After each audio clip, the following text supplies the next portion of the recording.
குரானில் யோனாவை பற்றி என்ன சொல்லப்பட்டிருக்கிறது என்று பார்ப்போம். யூனுஸ் என்ற நபி இருந்தார். அவர் 1,00,000 பேர் கொண்ட ஒரு சமூகத்திற்கு நபியாக அனுப்பப்பட்டார். அந்த மக்கள் சிலைகளை வணங்கி வந்தனர். யூனுஸ் நபி சிலை வணக்கம் கூடாது, அல்லாஹ் ஒருவரை மட்டுமே வணங்க வேண்டும் என்று போதித்தார். அந்த மக்கள் நபியின் போதனையை ஏற்கவில்லை. எனவே உங்களுக்கு அழிவு வரும் என்று எச்சரித்துவிட்டு ஊரை விட்டு வெளியேறிவிட்டார். ஒரு நபி தனது ஊரை விட்டு வெளியேற வேண்டும் என்றால் அல்லாவின் கட்டளை வர வேண்டும். யூனுஸ் நபி தனது சுய முடிவில் சென்றார். ஒரு கப்பல் இருந்தது, அதில் மக்கள் நிறைந்து இருந்தனர்.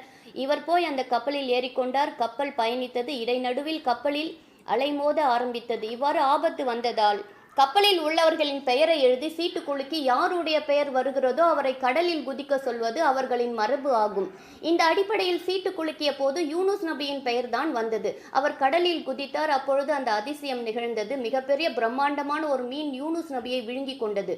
யூனுஸ் நபி மீனின் வயிற்றுக்குள் சென்றார். தான் சோதிக்கப்படுவதை அறிந்து கொண்டார். மீன் வயிற்றில் இருந்து கொண்டு, உன்னை தவிர வணக்கத்திற்குரியவர் யாரும் இல்லை, நீர் தூய்மையானவர், நான் தவறு செய்துவிட்டேன் என்று பிரார்த்தித்தார். அல்லாஹ் அவர் பிரார்த்தனையை அங்கீகாரம் செய்தார். மீன் அவரை கரையில் துப்பியது. அவர் கரையில் பலவீனமான நிலையில் இருக்கும் பொழுது அல்லாஹ் சூறைக்காய் கொடியை வளர செய்து அவருக்கு நிழல் கொடுத்தார்.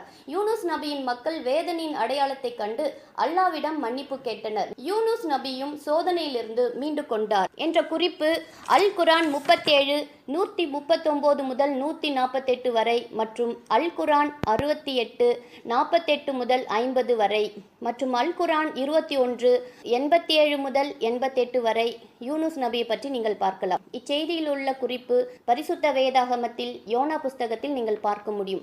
இச்செய்தியில் உள்ள யூனுஸ் நபி யோனாவை குறிக்கிறது. அல்லாஹ் ஒரே இறைவனை குறிக்கிறது.